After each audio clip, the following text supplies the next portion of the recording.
Então, vamos lá, essa aula número 4, que deveria ser na quarta-feira, mas surgiu um imprevisto, então está sendo hoje, segunda-feira. As duas restantes, porque nós só teremos 6 aulas, serão nas quartas-feiras, às 10 horas, como as anteriores.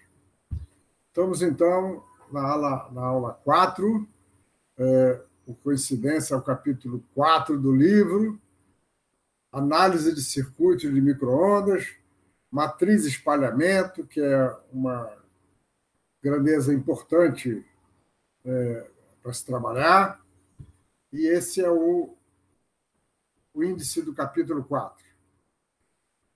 Nós vamos apresentar com um detalhe razoável, não tão detalhado quanto o livro, esses 4 primeiros itens: a definição de impedância e voltagem equivalente de uma linha de transmissão, de um guia de onda.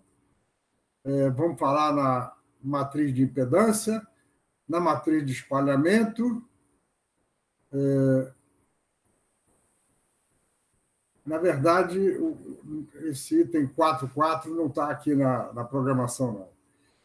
E depois vamos falar de maneira bem simplificada, sem entrar em grandes contas, dos 2 últimos sessões, que são importantes, porque nós precisamos saber excitar um guia de onda, como fazer a radiação eletromagnética ser excitada no guia de ondas, que depois, então, é levada por ele. Então, nós vamos estar em toda a aula, daqui por diante, trabalhando com as grandezas complexas, de tal maneira que, para obter a grandeza no espaço e variando no tempo, nós temos que multiplicar por E elevado a J ômega T e achar a parte real. Isso vale para o campo elétrico, para o campo magnético, para a tensão, para a corrente, e assim por diante. E, no caso dos campos, nós vamos separar, já fizemos isso anteriormente, as componentes transversais e as componentes longitudinais. Todas elas variam com as coordenadas transversais, x e y, de uma forma que depende da forma da linha, do guio, mas em todas elas a variação com a coordenada z é feita na forma de uma onda propagante. Nós estamos escrevendo aqui uma onda propagante menos j beta z, de tal maneira que, se beta for positivo, ela se propaga num sentido. A beta pode ser positivo ou negativo, e ela pode se propagar no sentido mais E ou menos E. E vamos considerar inicialmente uma linha de transmissão que propaga o modo TEM, quer dizer, campo elétrico e campo magnético transversais, e que tem 2 condutores.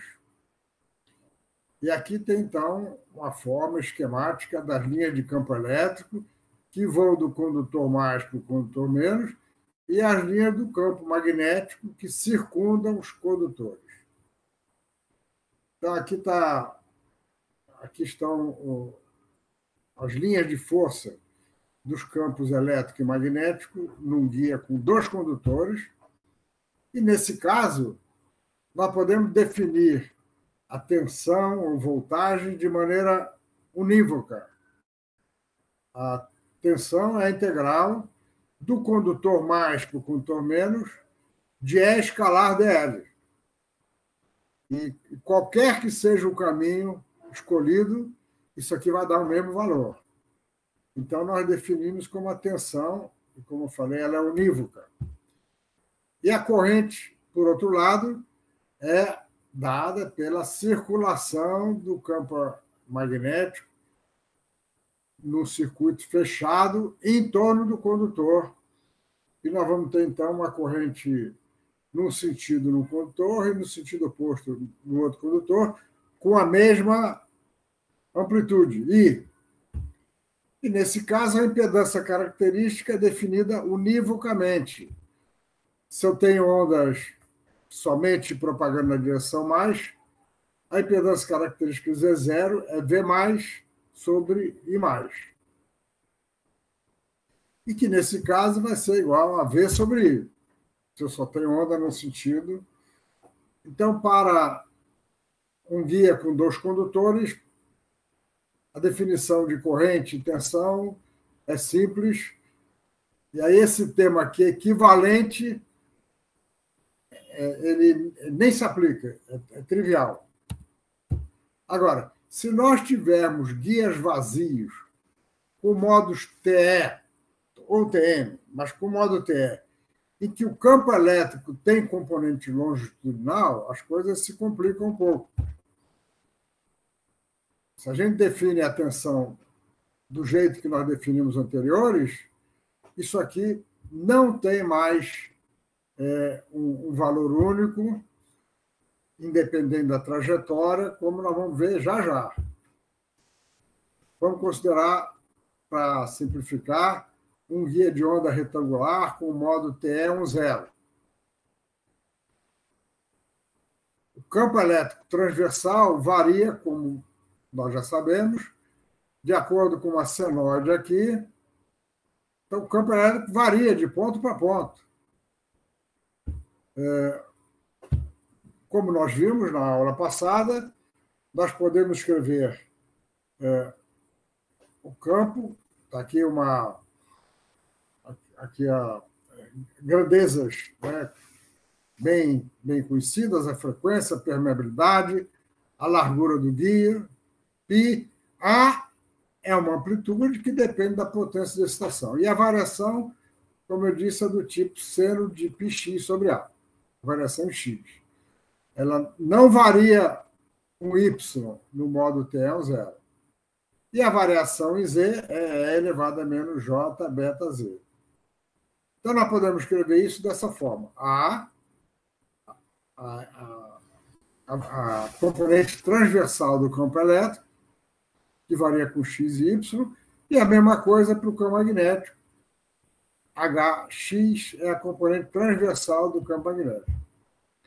Então, se nós tentamos calcular a tensão fazendo a integral, por exemplo, ao longo de y daqui para cá, veja o que acontece. Se eu pego o ponto x igual a zero, o campo elétrico tem uma certa amplitude. Eu vou ter uma certa integral aqui.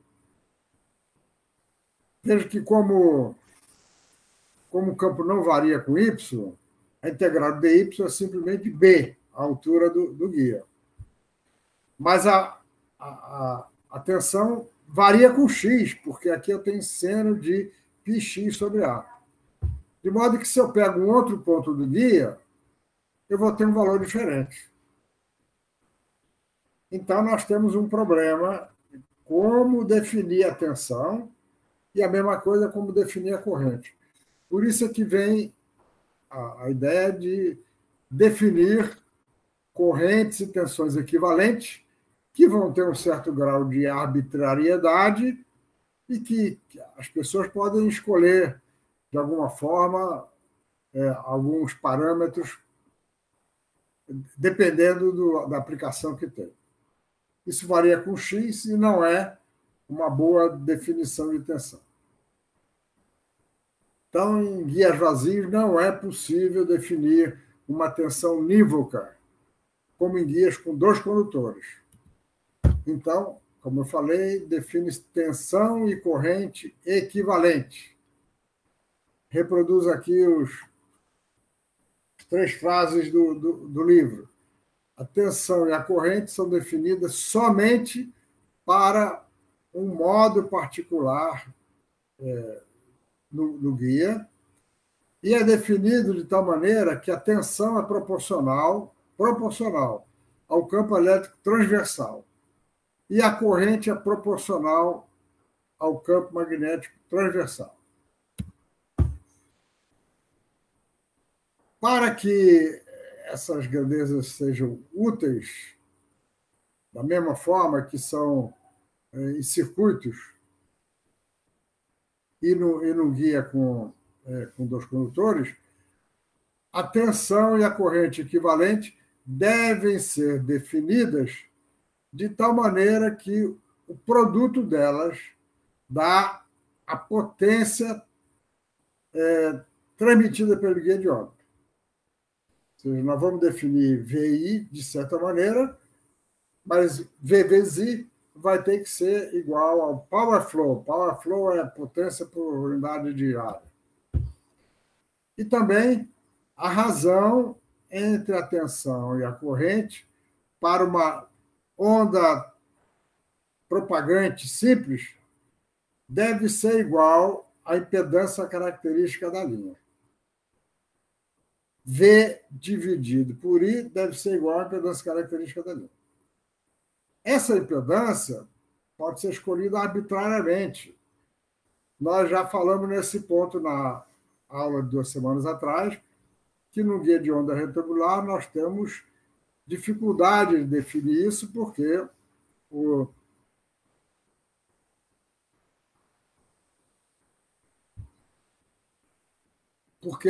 a integral de linha depende da trajetória, então ela não é definida de maneira unívoca. A gente introduz uma certa arbitrariedade na definição. Então, estão aqui, vamos dizer que nós temos um certo modo no guia de onda. O campo elétrico varia com X e com Y, dependendo do formato do guia, dependendo do modo. Com Z, que é o logo do guia, ele varia dessa forma. Ele vai ter uma amplitude mais, propagando no sentido mais Z, e uma amplitude menos, propagando no sentido menos Z. O campo magnético, por outro lado, nós vimos isso na última aula, vai ter uma variação espacial, dada aqui por esse H minúsculo, e vai ter uma variação ao longo de Z, com os mesmos parâmetros, mas agora com um sinal negativo aqui. Isso foi visto há 2 semanas. E nós, então, podemos escrever isso dessa maneira. Está aqui o E de x e y, o A mais, a amplitude do campo elétrico, nós vamos escrever como um V mais sobre C1. Eu vou querer que esse V seja uma tensão. E V menos sobre C1 é o mesmo, né? V menos é diferente, mas o parâmetro é o mesmo. E esse parâmetro é que é a dúvida. Como é que a gente calcula esse parâmetro? Porque escrever dessa forma é simplesmente aproveitar essa forma, mas dependendo da escolha do C1 e do C2, eu vou ter um V mais, V menos, e mais e menos diferente. E isto aqui é da aula passada. O campo magnético de radiofrequência transversal é Z, vetor unitário na direção Z, vetor, o campo elétrico transversal, dividido pela impedância de onda, do guia de onda. Esse é o resultado que tem na aula passada. Ora, na linha de transmissão, nós escrevemos a tensão, a variação da tensão em Z, que na linha de transmissão a gente não está interessado muito na variação transversal, V mais elevado a menos JBZ, mais V menos elevado a JBZ, e de Z é I mais elevado a menos JBZ, menos e menos elevado a JBZ. E V mais sobre mais é igual a I menos sobre menos, que é o Z0, impedância característica. O fluxo de potência,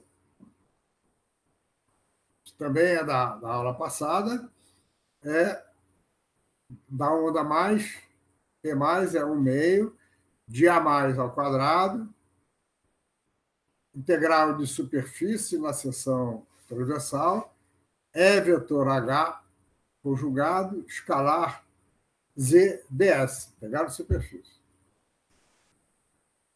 E se nós, então, pegamos este A daqui, a relação do A com V, isso aqui vai dar V mais I mais conjugado sobre 2C1, C2 conjugado.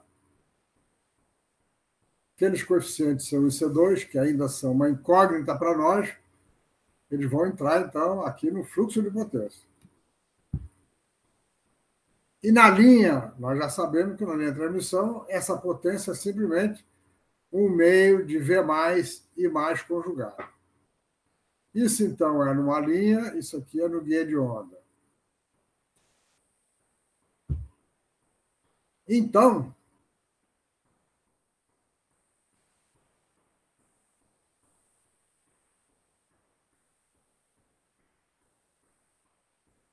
esse então era para ter aparecido antes. Esse então era para ter aparecido antes. C1 é V mais sobre a mais, é lógico. C2 é I mais sobre a mais, e assim por diante. Então, dessa igualdade aqui, nós tiramos uma relação para o produto C1, C2 conjugado. C1, C2 conjugado é igual a integral de superfície E escalar ds, escalar não, vetor E vetor H conjugado, escalar Z ds. O que eu estou querendo, relembrando, é exprimir as grandezas no guia de onda da forma com que nós exprimimos numa linha de transmissão em que as definições são mais unívocas. Mas nós só temos, por essa igualdade, uma expressão para o produto de C1, C2 estrela. Nós não temos como determinar C1, C2 univocamente. Se tivesse, eu teria definição unívoca para tensão. Então, como a impedância característica é V mais sobre mais, que é igual a V menos sobre menos, dessas expressões daqui, nós temos que Z0 é C1 sobre C2. Ou seja, uma vez determinado C1, C2, eu calculo a impedância característica, mas só que C1 e C2 não são determinados univocamente. Então, como determinar C1 e C2? É preciso agora fazer uma escolha. O livro mostra duas opções. A opção 1 é a seguinte: a gente impõe que a impedância característica é a impedância de onda no modo considerado. Porque no guia de onda, cada modo vai ter uma impedância característica diferente. Nós vimos isso na aula passada. Então, se nós forçarmos, escolhemos a posição, que a impedância característica do guia, que é C1 sobre C2, é a impedância de onda, então nós temos uma expressão para C1 C2. C1 sobre C2 é ZW. E tendo a razão entre C1 e C2, e tendo o produto, nós temos C1 e C2 determinados univocamente, e, portanto, podemos definir a tensão equivalente. Esse V mais é tensão equivalente, não é a tensão unívoca. Mas tem gente que prefere fazer o seguinte: C1 igual a C2 igual a 1. Se C1 for igual a C2, então a impedância característica não será igual à impedância de onda, mas tendo isso aqui, nós podemos determinar C1 e C2. Então, repetindo, na definição da corrente e da tensão equivalentes para o guia de onda, nós temos que fazer uma escolha arbitrária, exatamente porque a tensão e a corrente não são unívocas. Feita essa escolha, nós então podemos trabalhar com tensão e corrente, o que é muito útil. Vou mostrar um exemplo daqui a pouco. Professor, Pois qual é a não, vantagem de cada um? Qual a vantagem de cada uma das opções? a, a vantagem desse aqui é que as expressões ficam um pouco mais simples. Mas eu prefiro essa daqui, porque eu prefiro trabalhar com que. Veja que C1 e C2 não têm a mesma, não tem a mesma unidade. C1 é proporcional a V, C2 é proporcional a I. Então, quando a gente faz isso aqui, nós, na verdade, embaralhamos as grandezas, porque tensão não é. Tensão tem dimensão diferente de corrente. Então, essa daqui é mais vantajosa, é a mais usada. Certo? A outra simplifica a matemática, mas é mais difícil a gente fazer certos acompanhamentos. Exemplo. Vamos calcular a tensão e corrente equivalente para o modo TE10 num guia de onda retangular. Os campos no guia de onda retangular, nós já vimos. O campo elétrico tem componente Y, vertical, que varia com seno de πx sobre A, e ele vai ter, então, uma onda no sentido positivo ou negativo. O campo magnético de radiofrequência tem um sentido X e vai ter o A dividido pela impedância característica do modo TE, seno de πx sobre A. E a potência, que é o meio da integral de AY hx, nós calculamos isso lá atrás, a gente faz a integral e obtém, então, A vezes B, as dimensões do guia, sobre 4Z, a impedância de onda do modo TE, a mais ao quadrado. Então, a potência é proporcional a mais ao quadrado, e, portanto, quando a gente excita um guia com uma certa potência, o A mais é proporcional à raiz quadrada da potência.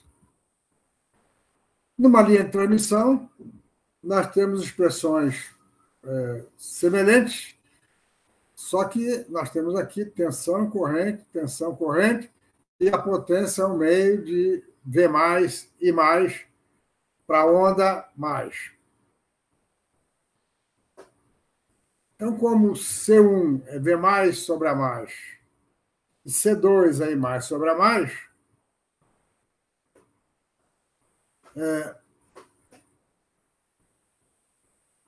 essa é a potência é um meio de V mais I mais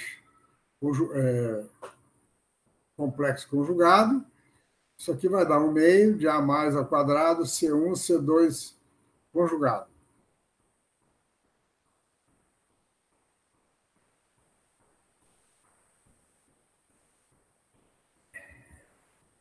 Vamos escolher que Z0, a impedância característica do guia, é a impedância característica, a impedância de onda do modo TE. E, portanto, V mais sobre mais, que é C1 sobre C2, é ZTE. A partir daqui, nós temos as constantes. Constante mesmo. O C1 é a raiz quadrada de A vezes B sobre 2, e o C2 é a raiz quadrada de A sobre B sobre 2, dividido por ZTE, a impedância de onda. E com isso, nós podemos trabalhar em várias situações com a tensão e a corrente equivalentes. E isso simplifica, porque os campos variam com as coordenadas, enquanto que as tensões da corrente não. Vamos fazer uma aplicação disso já no exemplo 4.2. Usar esse conceito de impedância de guia de onda para resolver esse problema aqui.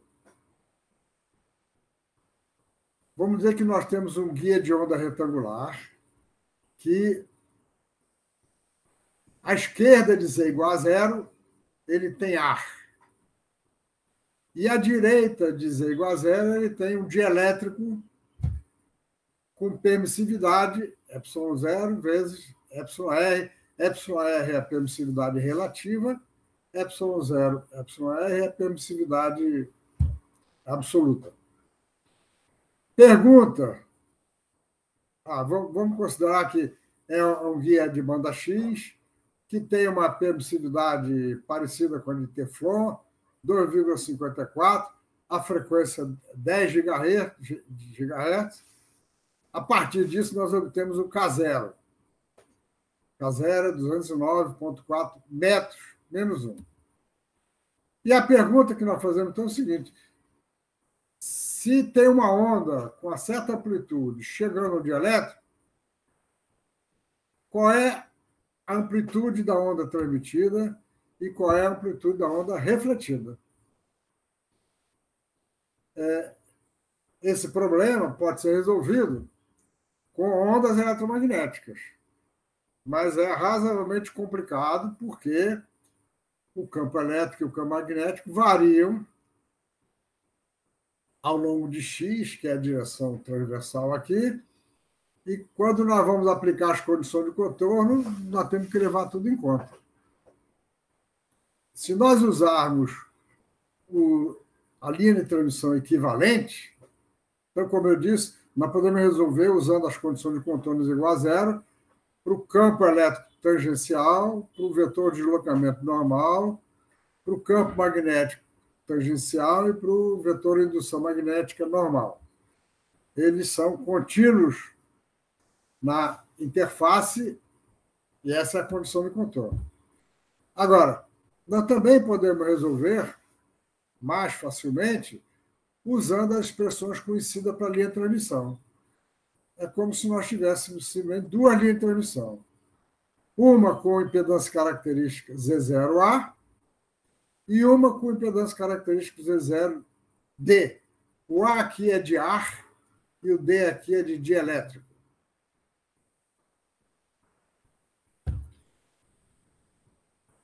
Então, nós sabemos que o K ao quadrado é beta ao quadrado mais o K de corte ao quadrado.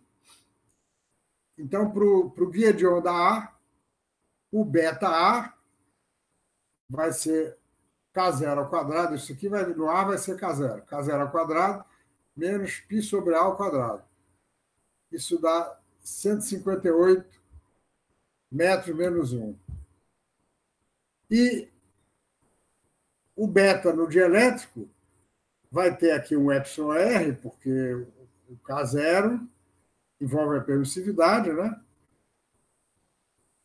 K0 ao quadrado menos π sobre A ao quadrado. Isso aqui é 304,1 metros menos 1. Nós temos, então, o beta A e o beta D. Lembrando da aula passada que a impedância de onda é K0, eta0. Eta0 é a impedância de onda no ar. K0, eta0 sobre beta A. E como nós estamos fazendo a impedância característica da linha equivalente ser igual à impedância de onda, o Z0A, a impedância dessa linha de transmissão, é K0, eta0 sobre beta A. A gente bota os números aí, tem 500 ohms.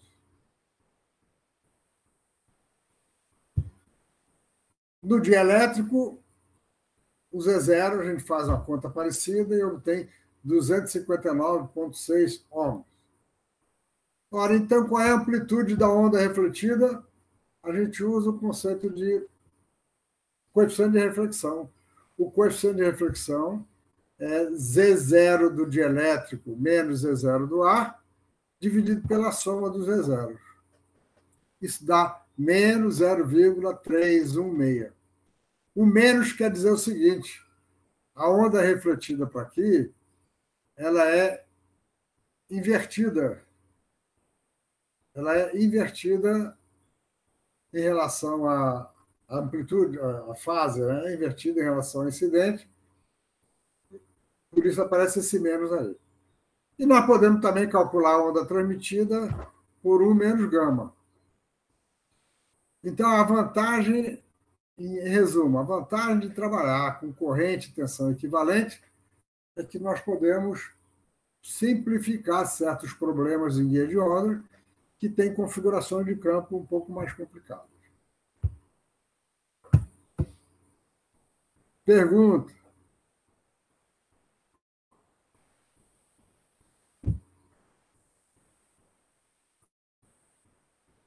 Professor, então o T vai ser maior que 1 nesse caso, a transmissão?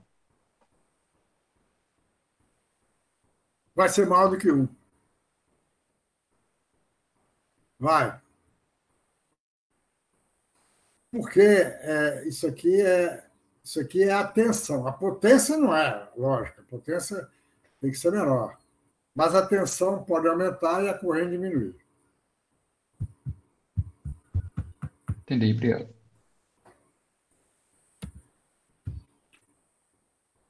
Vamos agora definir uma outra grandeza, impedância de entrada. Vamos dizer que nós temos um circuito que só tem uma entrada. E vamos dizer que tem uma onda entrando aqui. Quando eu digo circuito, isso aqui é alguma coisa que suporta onda de alguma forma. Certo? Pode ser um vazio aqui, um vazio aqui. A expressão network, ela tem um sentido mais geral. Não quer dizer que é circuito com fio só. Tanto é que isso aqui é uma superfície, nós estamos indicando aqui a normal na superfície, e aqui dentro nós temos campo elétrico e campo magnético variando no espaço e no tempo. E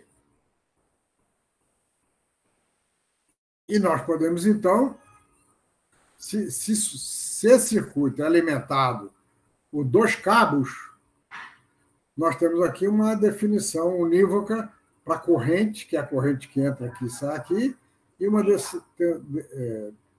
definição unívoca para a tensão. E, portanto, a impedância de entrada é simplesmente V sobre I na entrada. A potência entregue na entrada vai ser a integral de superfície do campo elétrico, vetor campo magnético, e nós vamos escrever isso como sendo a potência entra aqui, uma parte dela vai ser perdida, o L é de loss, tem uma parte perdida, tem uma parte que fica armazenada com energia magnética e com energia elétrica. Então, nós podemos escrever a potência como sendo PL mais 2J ômega WM menos WE. Veja, esse ômega daqui veio por causa da derivada, né? Potência envolve a derivada da energia, mas aqui nós estamos considerando uma variação harmônica. Vamos dizer que nós definimos de uma forma lá, da forma que nós fizemos antes, que o campo elétrico, XYZ, é uma tensão equivalente, o campo elétrico transversal e a variação em Z, a mesma coisa para o campo, para a corrente, para o campo magnético, e nós podemos fazer a normalização, porque já que tem uma arbitrariedade aqui nesse E e nesse H, de tal maneira que integral de E vetor H escalar ds é igual a 1. Fazendo isso, a potência que está aqui, a gente pega esse A, bota aqui, pega o H, bota aqui, usa isso aqui, vai dar simplesmente 1/2 de V I conjugado. A potência é 1/2 de VI conjugado, onde VI são a tensão e a corrente equivalente. Então, a impedância de entrada é simples, ela vai ter uma parte real, que virá daqui, e uma parte imaginária que virá daqui, é V sobre I. Que eu posso escrever como sendo VI estrela sobre I ao quadrado. VI estrela, o meio de VI estrela é a potência. Então, a impedância de entrada pode ser definida dessa maneira. É a potência entregue na entrada dividido por um meio de módulo de I ao quadrado.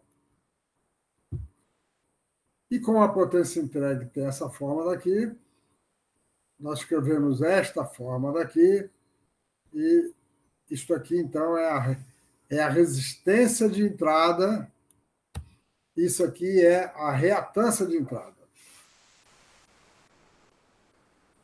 E, portanto, a resistência e a reatância vão depender do formato dos campos aqui dentro. A potência perdida é, em geral, devido à absorção na parede do circuito, enquanto que a parte reativa vem da energia armazenada nesse circuito. Isso aqui vai ser muito importante na próxima aula, para nós calcularmos o Q de uma cavidade ressonante.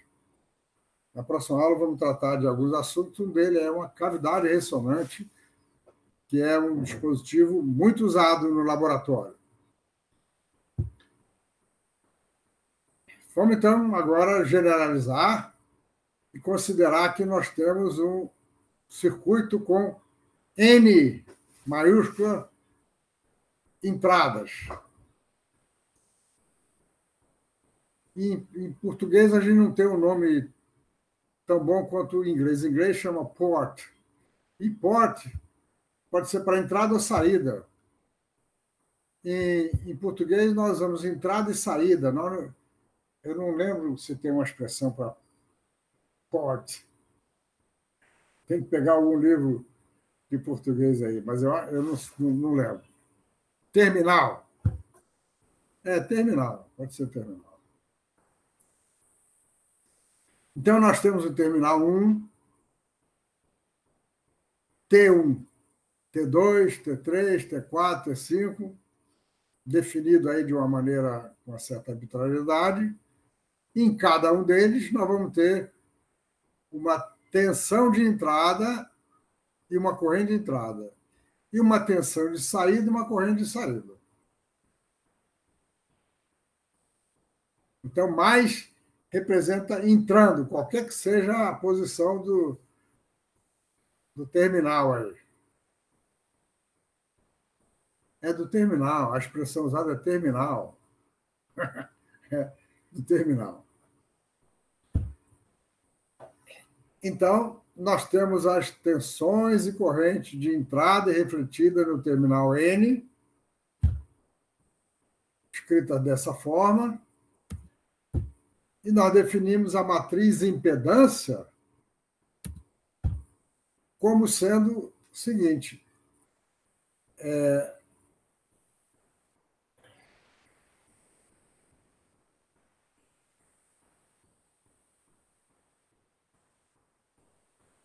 nós vamos ter elementos, né?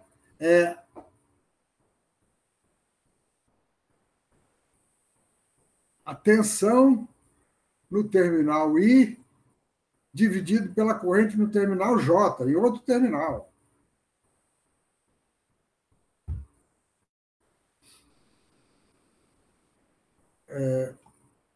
Cada uma delas tem componente mais e menos. Mas a gente tem que considerar a expressão completa. V mais V menos no terminal N, aqui é o terminal I e o terminal J. Aí alguém pode perguntar assim, mas o que me interessa saber a razão entre a tensão num terminal e a corrente no outro? O que interessa é o seguinte: é que quando nós temos um circuito complexo como esse, às vezes eu quero saber exatamente isso. O que acontece com a tensão lá se eu vario a corrente aqui, se eu vario a fase, a amplitude da corrente aqui. No circuito complexo, a gente pode ter necessidade de fazer isso. E, portanto, a matriz de impedância envolve esse conjunto de elementos que tem razões entre terminais diferentes. Naturalmente, eu tenho aqui Z11. Z11 é a impedância de entrada no terminal 1, medida da forma que nós dissemos antes. Z11, mas eu posso precisar Z21 ou Z12.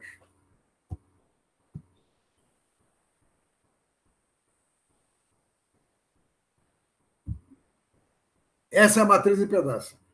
O livro também mostra a matriz admitância. Você sabe que a admitância é o inverso da impedância. É a razão entre corrente e tensão. Então, a matriz de admitância é definida de maneira análoga. Agora vem outra matriz, a matriz de espalhamento. É o mesmo terminal, o mesmo circuito que eu botei antes, só que agora nós vamos fazer diferente. Novamente, em cada terminal, nós temos componente mais e componente menos da tensão e da corrente. E a gente define como matriz de espalhamento a matriz que relaciona a matriz coluna de tensão de entrada com a matriz coluna da tensão de saída, refletida. Então, SJ, mas agora tem um detalhe importante. SJ é V menos sobre VJ mais, mas com todos os outros terminais em curto.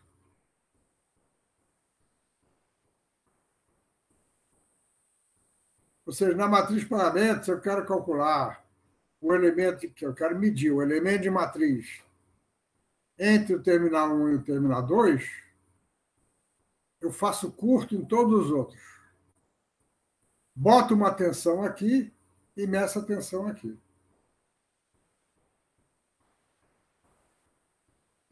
Isso também tem utilidade.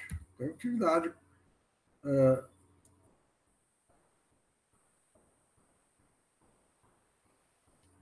Isso, naturalmente, ficaria muito mais claro se a gente pudesse ter uma aula experimental fazendo isso, mas como alguns de vocês têm no laboratório um VNA,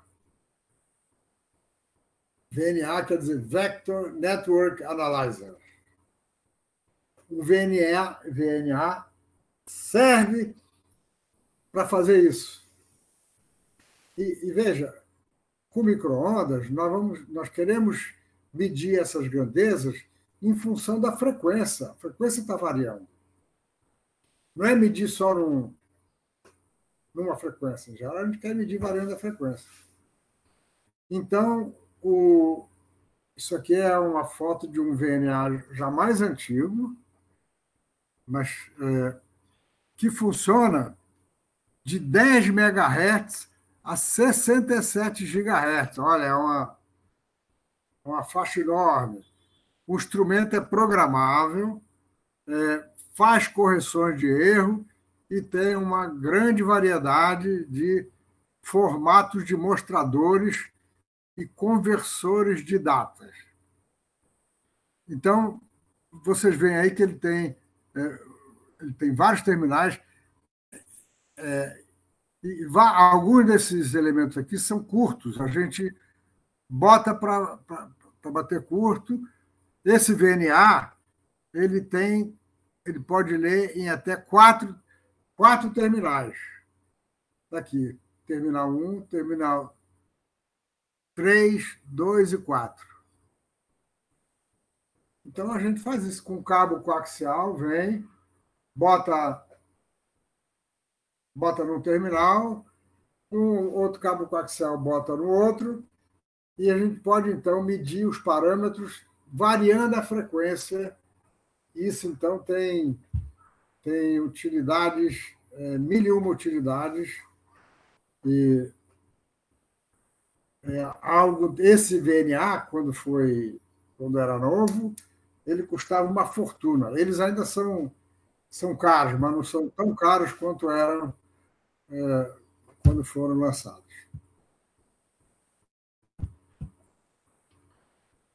Mas ele faz isso, ele mede parâmetros, ele pode medir parâmetro da matriz de espalhamento, mas também ele pode medir parâmetros da matriz impedância, da matriz admitância. Certo?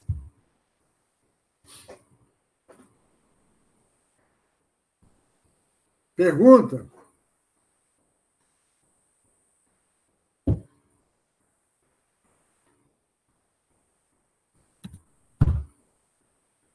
Agora nós damos um pulo para a sessão 4.7, que nós vamos apresentar de maneira bem simplificada. Excitação de guia de onda. Vamos considerar alguns casos que estão no livro. Vamos dizer que nós temos um guia de onda retangular, e aqui tem um plano com uma corrente de carga elétrica, corrente elétrica. Nós não vamos trabalhar com corrente magnética. Densidade de corrente elétrica, que a gente chama de J. Ele chama de JS. O S aí é de superfície, não é de spin, não, hein? Corrente de carga, mas de superfície. Vamos dizer que nós temos, então, uma corrente alternada naturalmente, mas a parte alternada já tratamos, e é um guia infinito. Se é um guia infinito, uma corrente aqui vai excitar uma onda para mais E e uma onda para menos E, que se propagam até o infinito. Os campos elétrico e magnético, para o modo geral, para o modo MN, para o modo geral, nós vamos ter tanto componente X quanto Y. E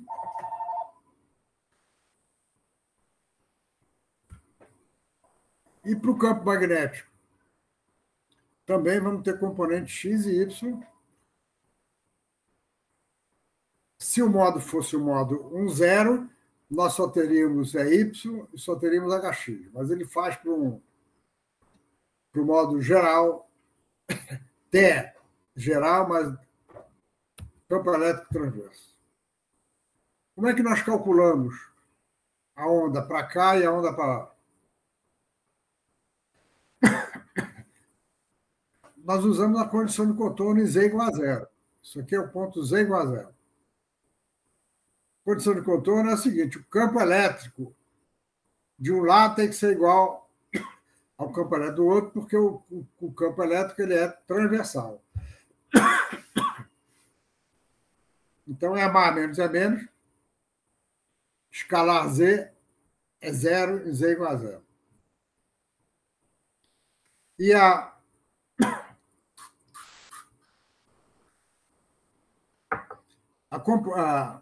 condição de contorno para o campo magnético é aquela que vem lá da equação de Maxwell, lei de Ampère, daqui Z vetor H menos H menos é a densidade de corrente no plano.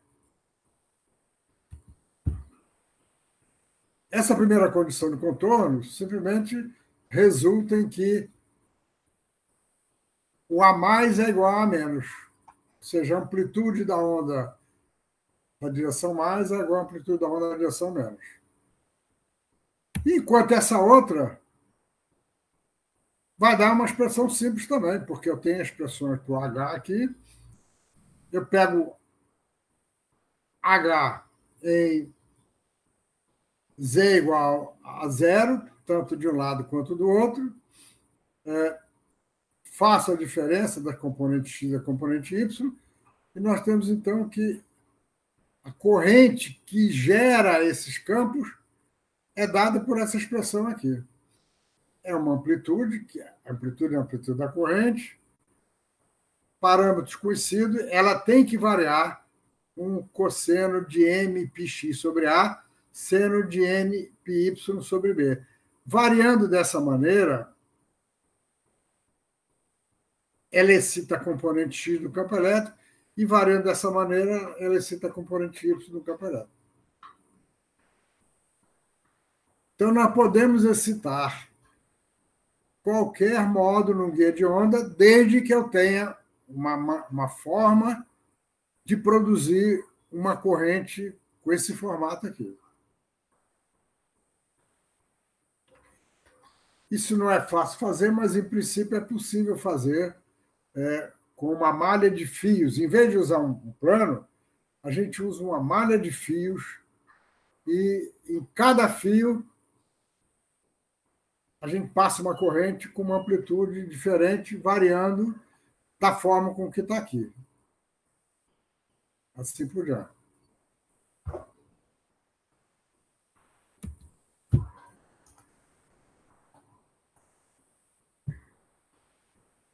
Vamos agora ver como seria o tratamento para eu excitar um modo arbitrário a partir de uma fonte arbitrária. Vamos dizer que a fonte está entre Z1 e Z2. A gente tem aqui correntes elétrica ou magnética.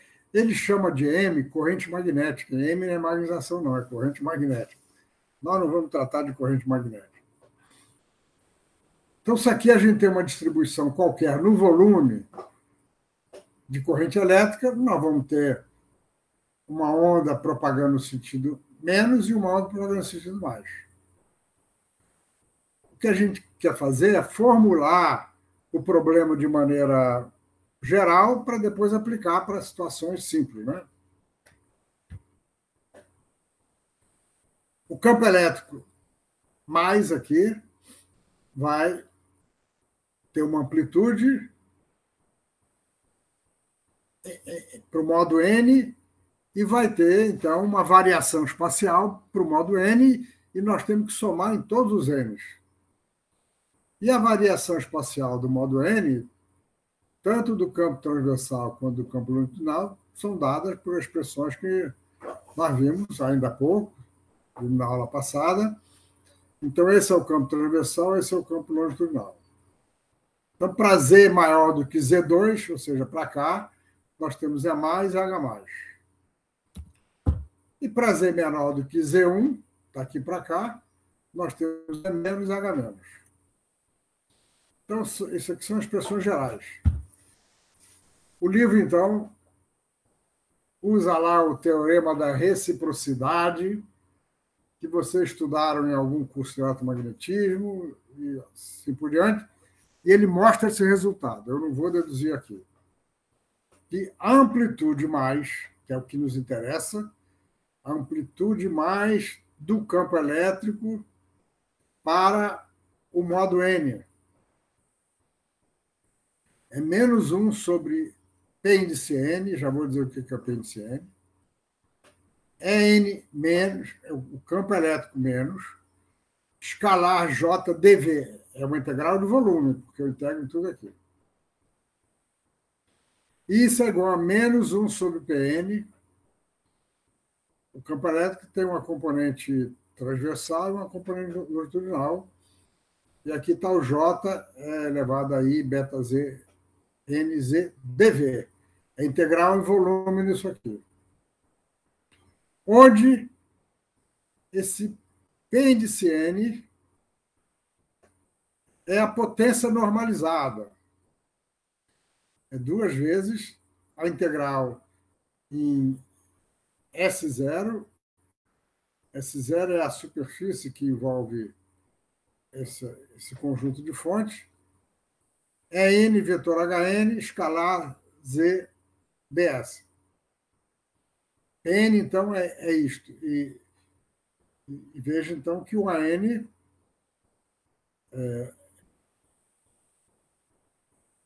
ele é proporcional à corrente. Aqui apareceu uma integral nos campos, e ao dividir por esse produto, nós estamos, de certa maneira, normalizando. Vou fazer apenas um exemplo de importância prática para nós. Todo mundo que está trabalhando no laboratório com guia de onda sabe que uma das formas de excitar um guia de onda é chegando com um cabo coaxial, que tem a rosca, a gente enrosca ele aqui em cima, e o cabo coaxial tem um conector central que encosta no conector desse elemento aqui. Isso aqui é um adaptador. Esse adaptador tá soldado lá no guia de onda. E ele tem uma pontinha de prova aqui para dentro. Então, a ideia aqui é a seguinte: quando a gente alimenta esse conector, vai ter uma corrente de radiofrequência de microondas que vai ficar fazendo isso daqui, e ela vai criar linhas de campo elétrico que fazem isso, assim, e linhas de campo magnético que estão em torno da corrente. Tem mais um detalhe importante. Se vocês olharem lá no adaptador que tem aí no laboratório, poderão ver que a distância desse pino aqui para a parede final do adaptador é lambda sobre 4. É lógico que lambda sobre 4 só existe para uma frequência. Por isso, esses adaptadores eles funcionam numa certa faixa de frequência. Os adaptadores para banda X são feitos de tal maneira que esse comprimento de onda corresponda a um valor de frequência que é entre 9,5 e 10 GHz, no meio da banda. E, portanto, ele não tem uma resposta completamente flat. Ele tem uma certa resposta, mas funciona bem. Então, o que acontece quando chega um sinal de corrente e tensão? Aqui aparece uma corrente com linhas que estão em torno disso daqui, que vão criar um campo magnético assim para dentro. Para dentro. Enquanto o campo elétrico tem esse sentido aqui, daqui para cá. Esse guia retangular é um guia que eu estou vendo de lado, e nós já sabemos que o modo T é um zero, ele tem um campo magnético perpendicular a esse desenho, ao plano desenho, e tem um campo elétrico que é na direção Y, que é a direção da altura.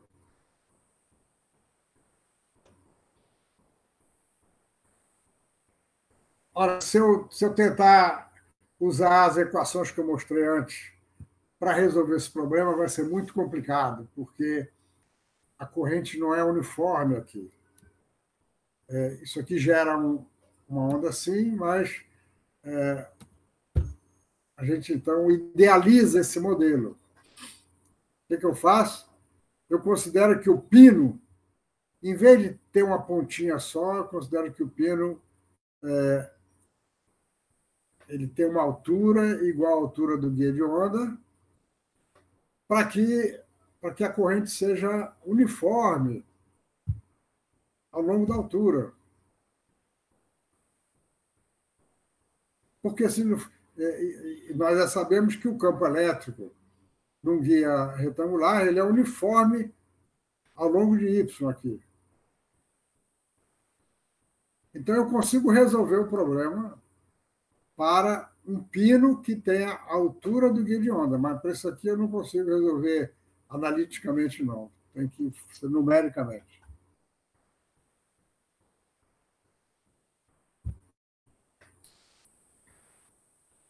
Vamos resolver, então, para o modo TE10. Nós estamos supondo também que essa corrente está num pino com diâmetro infinitesimal, de modo que a variação da corrente com XYZ é a seguinte, é um I0, está variando com frequência, hein? Não estamos botando aqui a variação de frequência, é elevado a J ômega T. Mas é uma função delta x menos A sobre 2, está aqui, a largura é A, x menos A sobre 2 é uma função delta aqui. E ao longo de Z, também é uma função delta, delta Z. Então, é um delta na direção Z e um delta na direção, aliás, na direção X e um delta na direção Z, que é a direção perpendicular ao plano. A função da corrente, então, é I0, produto de dois deltas, para Y menor que B e maior ou igual a zero.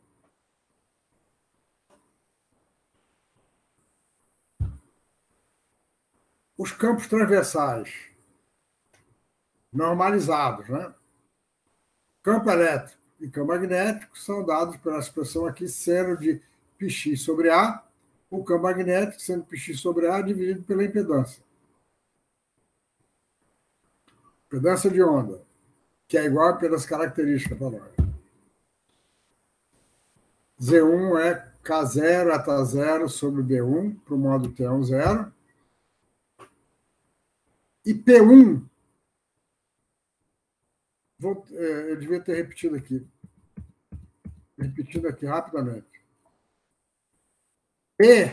N é 2 integral de E vetor HDS, HN, ponto DS, esse P, o P1 é o PN para o modo T10. P1. Aquela integral vai dar simplesmente, a integral disso aqui vai dar 1 meio, o meio cancela com 2, vai dar A vezes B sobre Z1. P1 é aquele coeficiente de normalização.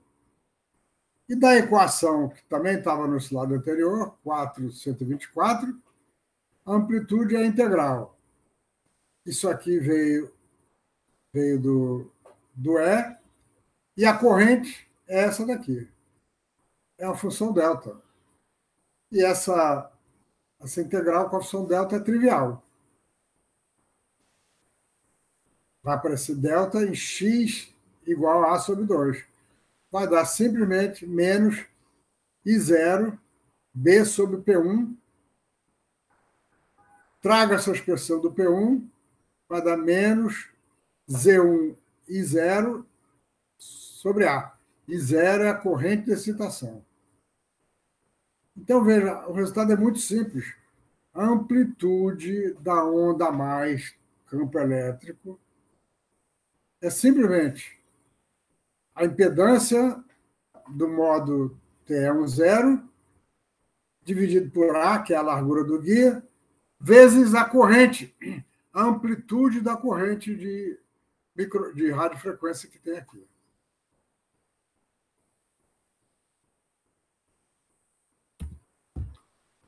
E a amplitude da onda menos, eu estou considerando aqui um guia que é infinito nos dois lados. Não é como esse aqui, não. É um guia que é infinito dos dois lados. E aí, o que acontece se eu tiver esse daqui? O que acontece é o seguinte, a onda mais vai propagar para aqui, a onda menos vai propagar para lá. Aí ela reflete do fundo do guia, volta para aqui. Quando ela chega aqui,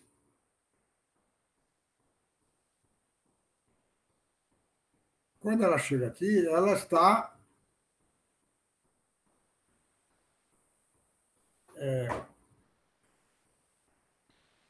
Digamos, ela está defasada de meio comprimento de onda.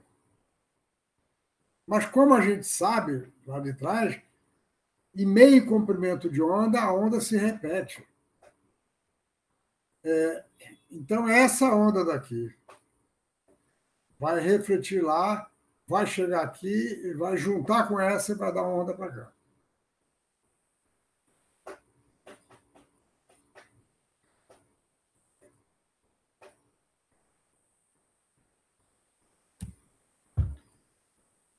Para terminar, tem outras formas de excitar a guia de onda através de aberturas. Está aqui uma forma muito usada no laboratório. Nós temos aqui uma cavidade ressonante, vamos tratar na próxima aula. Aqui está um guia que está alimentando.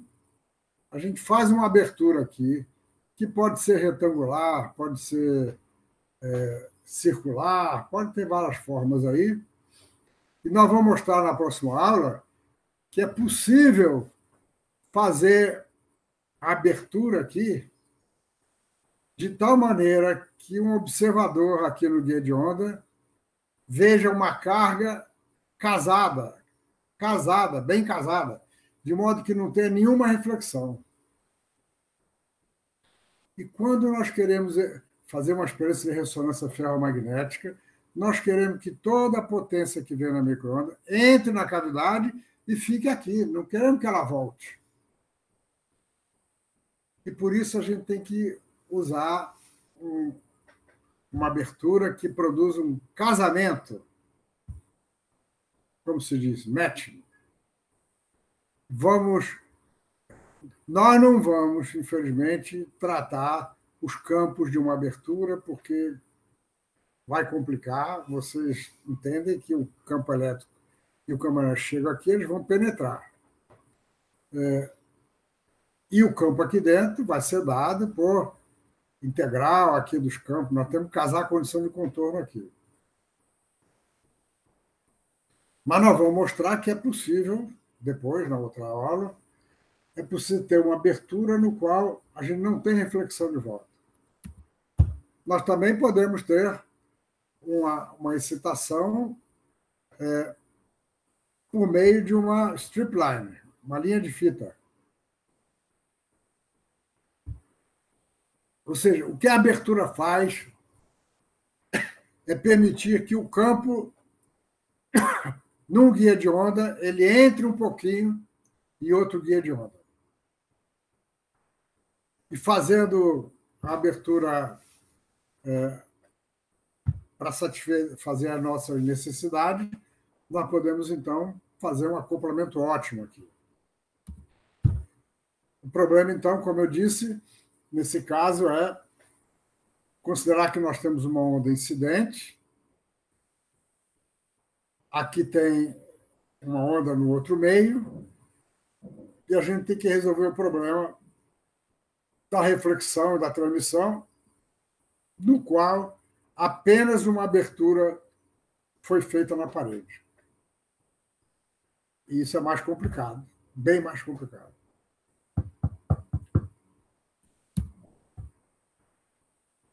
É isso, minha gente.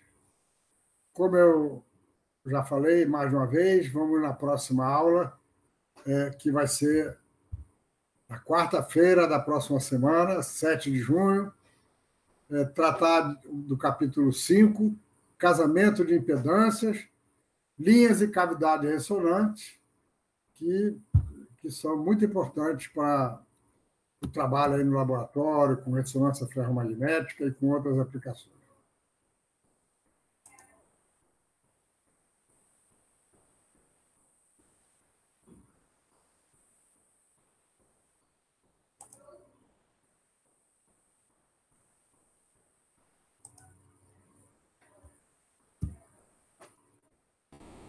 Hoje a audiência foi fraca, segunda-feira, o aviso foi as pessoas têm seus programas, mas Diego gravou a aula, mais tarde ele vai colocar o link para gravação aí no correio eletrônico de vocês, e de quem não estava aqui. E eu espero que essas aulas estejam sendo de alguma utilidade para vocês.